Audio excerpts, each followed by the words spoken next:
Yes, hari ini kita kembali lagi di OTD, Obrolan of the Day. Yes. Yang bikin senang episode kali ini aku punya host baru nih. Saya pakai masker. Ya, pakai masker dan pakai topi. Kacamata berembun, coy. By the way, ini kan sekarang kondisi di Indonesia itu Betul. kan belum selesai.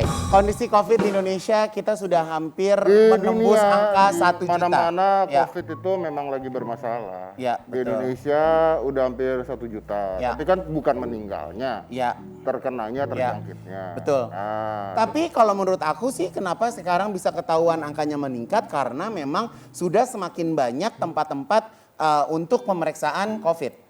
Dan malam hari ini kita kedatangan tamu spesial. Nah, beliau ini kok kedatangan tamu spesial? iya, Ini? kedatangan kita pakai telepon, video call. Oke.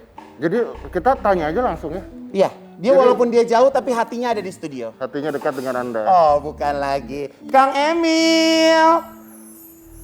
Halo Kang Iko. Assalamualaikum. Assalamualaikum, Kang Emil. Selamat malam. Saya pernah waktu itu Ya. sama Kang Emil, akhirnya terus masyarakat pada ngomongin gara-gara Kang Emil, saya bilang ini orang agak gila. Terus? Karena dia orang yang pertama kali beneran berani divaksin. Iya, Pada benar. saat Pak Jokowi belum divaksin, Benar. dia duluan loh. Benar. Kang Emil. Kang, gimana rasanya dulu sebelum vaksinnya benar-benar bisa dikonsumsi oleh masyarakat? Kang Emil salah satu orang yang memang sudah disuntikan vaksin pada waktu itu. Iya kan, semua tuh masih belajar tentang COVID, jadi khawatir. Vaksin juga hal yang sesuatu yang baru untuk COVID, semua masih khawatir. Karena semua khawatir, nggak ada yang mau jadi relawan, Kang Igun. Iya, Itulah betul. kenapa alasan saya jadi relawan, supaya pengetesan di Bandung ini memenuhi syarat sekitar 1.600. Sebelum saya jadi relawan tuh yang daftar cuma 400, sudah berhari-hari.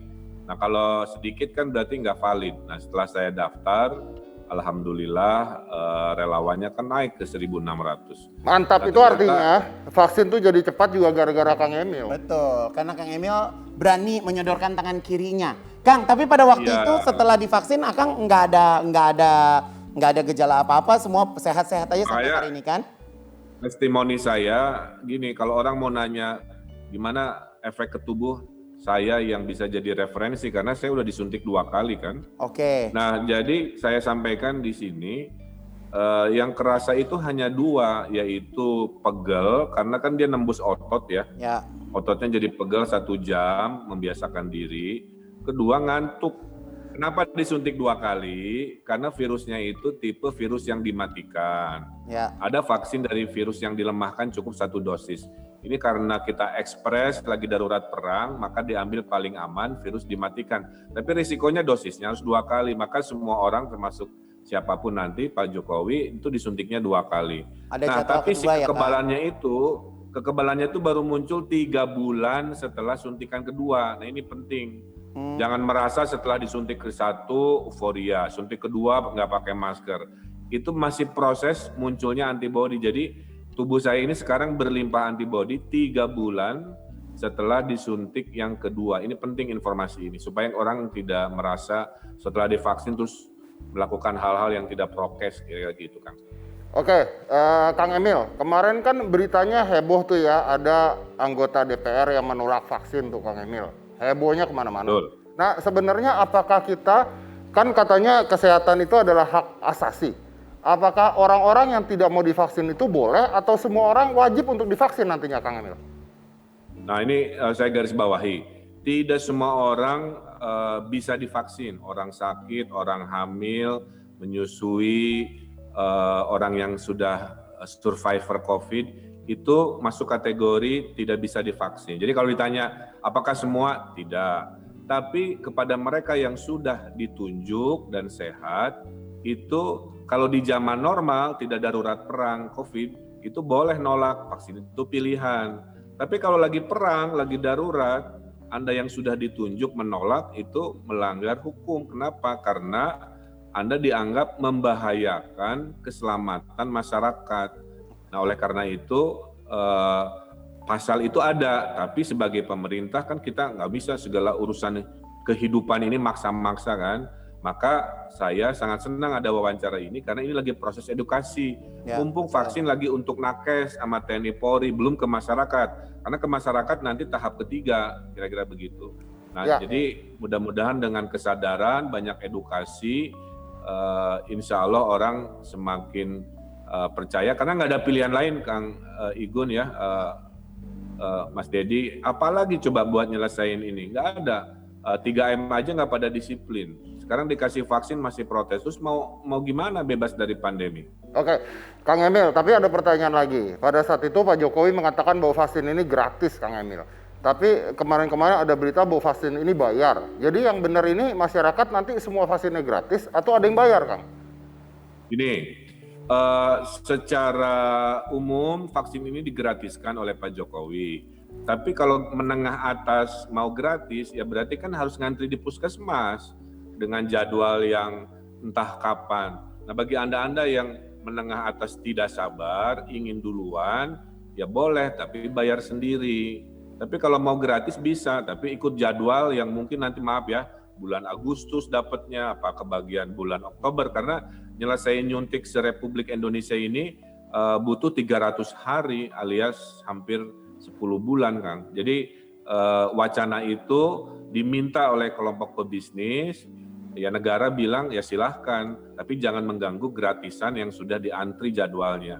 Berarti silahkan bayar sendiri di tempat yang nanti diregulasi. Gitu Kang, jadi opsi Kang. Oke, Kang Emil. Kang Emil, salam untuk istri, happy weekend. Mohon maaf weekendnya Sama-sama, diganggu sama di kita Bandung. di sini.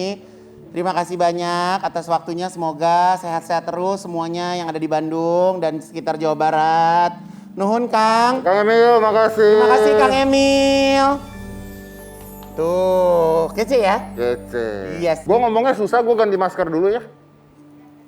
Ya, nggak terus aja lanjut, gue ambil masker bentar. Ngomongnya susah tuh, nggak enak lu kan ngomong enak. Makanya pakai masker yang aman-aman aja, nggak usah ala-ala lu tadi. Lu mau masker murah ya. Oke.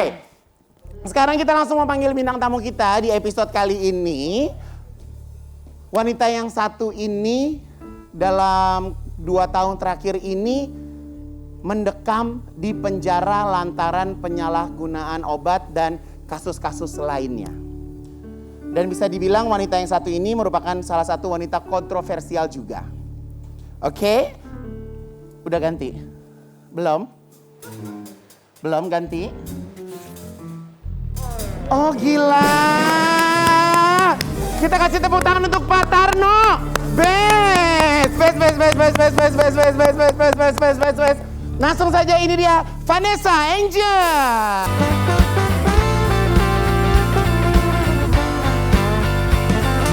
Silakan duduk Vanessa Angel. Baiklah. Hai. Duduk. Oke. Aku tuh terakhir ketemu justru sama Bibi pada waktu kamu masih di dalam. Bibi Oh, gitu? sempat datang ke Brownies pada waktu itu. Oh ya, iya. Tapi nggak lama setelah itu kamu keluar sepertinya ya. Iya, betul. Kapan sih Jel kemarin akhirnya bebas? Bebasnya itu 18 Desember. 18 Desember. Jadi Terus langsung pas- liburan ke Bali. Enggak, belum. Jadi sebenarnya kan aku dapat asimilasi. Kalau asimilasi itu menjalani sisa tahanan tapi di rumah gitu. Jadi aku masih di Jakarta aja, di rumah aja. Oh di rumah aja. Baru bebas, udah bener-bener murni. Bebas murninya kapan? baru 17 Januari kemarin. Oh 17 Januari, Iya. I see. Tapi selamat ya, udah dinyatakan bebas, Ya. jadi udah bersih. Tapi ini yang keberapa sih? Kedua kali. Kedua ya. Emang doyan lu ya kayaknya. Tahu pada doyan banget kayaknya sama gua. Biasa loh, kedua loh. Tapi udah dong, maksudnya udah itu terakhir kenapa sih obat ya? Iya, obat sanak. Obat sanak. Oh. obat tidur. Kenapa nggak ke dokter minta obatnya? Itu udah pakai dokter, udah pakai resep dokter. Tapi yang didakwakannya miligramnya berbeda katanya gitu. Oh gitu. Jadi ya udah harus masuk universitas kehidupan lagi deh. Kalau aku boleh tahu, kalau Vanessa itu harus mengkonsumsi obat-obat penenang, salah satu Betul. seperti tadi itu. Apa yang Vanessa alami akhir-akhir ini? Sebenarnya ini udah lama sih, dari tahun 2016. Memang aku tuh ada gejala panic attack karena aku tuh ada GERD yang parah. Jadi Oke. kalau misalnya GERD lagi kamu tuh aku suka cemas berlebih gitu. Terus tangan tuh suka kayak tremor, terus basah, terus kayak nggak bisa tidur gitu. Akhirnya sama dokter diresepinnya obat itu gitu. Kalau diresepinnya obat itu kenapa bisa beda? Miligramnya berbeda katanya karena di resep itu 0,5 tapi di yang aku punya 1 mili. Ya mungkin waktu itu apoteknya lagi nggak ada stoknya kali. Aku Tapi juga memang pada nggak tahu. waktu itu dokter yang biasa merawat kamu dan memberikan obat itu nggak ikut berkomentar tentang hal ini. Ya hadir, dia jadi saksi aku juga di pengadilan. Tapi ya memang mungkin Tuhan maunya aku masuk kali. Jadi ya Tapi udah bebas ya? udah bebas sekarang. Udah santai ya? Waktu Santai. 1 bulan tuh anak berarti sama Suami. suami? Oke. Jadi pas dia masuk itu anaknya benar-benar masih hitungan bulan, Det. Masih 3 bulan anakku. Masih 3 waktu bulan aku dan masuk. masih ASI pada waktu itu. Masih ASI. Ya mungkin ini cara semesta kita, Tuhan kita untuk mendekatkan anak dan bibi. Benar. Bisa aja kan kedekatan ayahnya kan, kalau nggak mungkin nggak pernah tahu. Tapi ya intinya pokoknya mudah-mudahan tidak terulang lah hal-hal itu, apapun itulah ya. Oke, kita mau bahas habis ini gimana caranya Vanessa harus meninggalkan anak yang baru lahir. Ini pasti berat, apalagi seorang ibu, ini anak pertama juga, seorang ibu nggak main-main nih, pasti susah. Tapi setelah satu ini jangan mana-mana, tetap di OOTD. Obrolan of the day. Gak nyangka sih maksudnya sampai bisa dipisahin gitu. Karena yang sebelumnya kan belum punya anak kan. Ya. Jadi ya maksudnya nggak ada rasa gimana gitu.